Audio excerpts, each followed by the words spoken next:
எனக்கு எல்லார பத்திய டீடைல்ஸ் எனக்கு தெரியும். இதான் நிறைய பேருடைய அறிவு.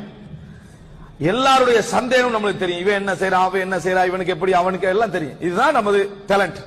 ஆனா உண்மையில நிம்மதியை தெரியுமா? எவனை பத்தி எனக்கு எதுவும் தெரியாது, அதான் நிம்மதி. அதான் என்ன, எவனை பத்தியும் எனக்கு எதுவும் தெரியாம இருக்கிற பாருங்க, அது மிகப்பெரிய நிம்மதி.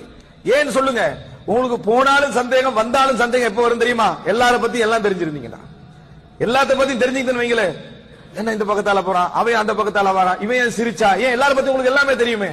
அதனால உங்களுக்கு மனசுல என்ன செய்யாது, நிம்மதி இருக்காது.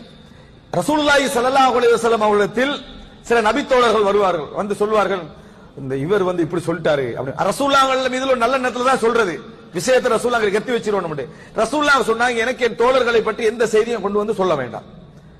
ரசூலுல்லாஹ் நினைக்கல நான் எல்லாரையும் பத்தி தெரிஞ்சிருக்கோம்னு நினைக்கல, எனக்கு எந்த செய்திகளையும் கொண்டு வந்து சொல்ல வேண்டாம். ஃபஇன்னி உரீது அன் அல்காஹும் சலீமல் கல்ப், சாந்தியான உள்ளத்தோடு அவர்களை சந்திக்க நான் விரும்புகிறேன். முஸ்னத் அஹ்மதுல வார செய்தி, நிம்மதியான உள்ளத்தோடு சந்திக்க விரும்புகிறேன். அப்படின்னா என்ன, யாராவது ஒருத்தரை பத்தி ஒரு செய்தியை போட்டான்னு வைங்களேன், அது உண்மை பொய்யெல்லாம் ரெண்டாவது, நீங்க அறிவாளி ஆய்வாளி எல்லாம் ரெண்டாவது, முன்னால வந்து உந்தோட அதான் ஞாபகம் வரும். எது வரும்?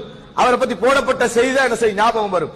அவர் ஏதாவது அந்த நேரத்துக்கு ஒத்து போற மாதிரி ஏதாவது பேசிடுவாரு, அப்ப அவன் சொன்ன உண்மைதான் அப்படின்னு என்ன செஞ்சிடும், அதுல கொழுவிடும். தேவையில்லாத சந்தேகங்கள் வாழ்க்கையில வருவதற்கு காரணம் நமக்கு தேவையில்லாத விஷயத்துல நம்ம தலையிடுவது.